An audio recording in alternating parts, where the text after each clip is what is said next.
নমস্কার, কেমন আছেন সবাই? রেসিপিজের নতুন একটা রেসিপিতে আপনাদের সকলকে অনেক অনেক স্বাগত জানাই। এখানে নিয়েছি ইলিশ মাছ। আপনারা বুঝতেই পেরে গেছেন আজকে একটু অন্যরকমভাবে ইলিশ মাছটা তৈরি করব। প্রথমে নুন হলুদ মাখিয়ে বেশ কিছুক্ষণ রেখে দেবো। আপনারা চাইলে নুন হলুদের সাথে একটু সর্ষের তেল দিয়েও মাখিয়ে রাখতে পারেন। এটা বেশিক্ষণ রাখার দরকার নেই, 5-10 মিনিট রেখে দিলেই হবে। এখানে আমি নুন হলুদ মাখিয়ে মাছটা কিছুক্ষণ থাক আর পেস্টটা তৈরি করে নিই। আমি আজকে এটা তৈরি করছি সর্ষে গুঁড়ো দিয়ে।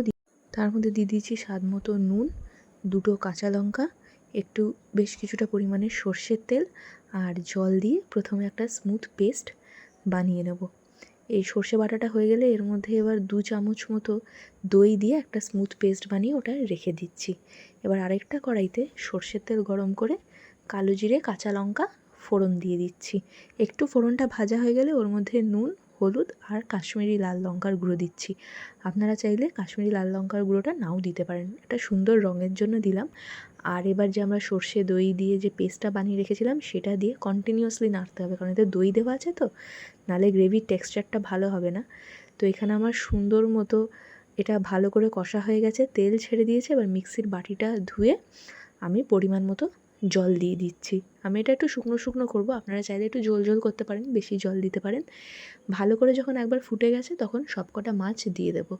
যেহেতু মাছটা ভাজা হয়নি, এখানেই পুরোটা সেদ্ধ হবে, তো একবার ফুটে গেলেই আমি সব মাছগুলো দিয়ে দিচ্ছি। বেশ 2-2.5 মিনিট মতো একটা দিক ফুটে গেছে। এবার আস্তে করে একটা খুন্তি আর চামচির সাহায্যে খুব সাবধানে এটা পাল্টাতে হবে, কারণ ইলিশ মাছ ভীষণ নরম মাছ। একটু এদিক থেকে ওইদিক হলে মাছ একদম পুরো ভেঙে চচ্চড়ি হয়ে যাবে। তো খুব সাবধানে একদম আস্তে আস্তে করে এটা পাল্টাতে হবে। আর এটা ঢাকা দিয়ে ফোটাতে যাবেন না, তাহলে খুব বেশি মাছটা নরম হয়ে যাবে। এটা চেষ্টা করবেন ঢাকা ছাড়াই এটা ফোটাতে।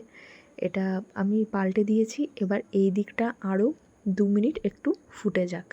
2-2.5 মিনিট এদিকটাও ফুটে গেছে। এবার উপর থেকে একটু চেরা কাঁচা লঙ্কা আর সর্ষের তেল, 4-5টা মতো চেরা কাঁচা লঙ্কা দিয়েছি আর সর্ষের তেল দিয়ে গ্যাসটা অফ করে ঢাকা দিয়ে রেখে দিয়েছিলাম।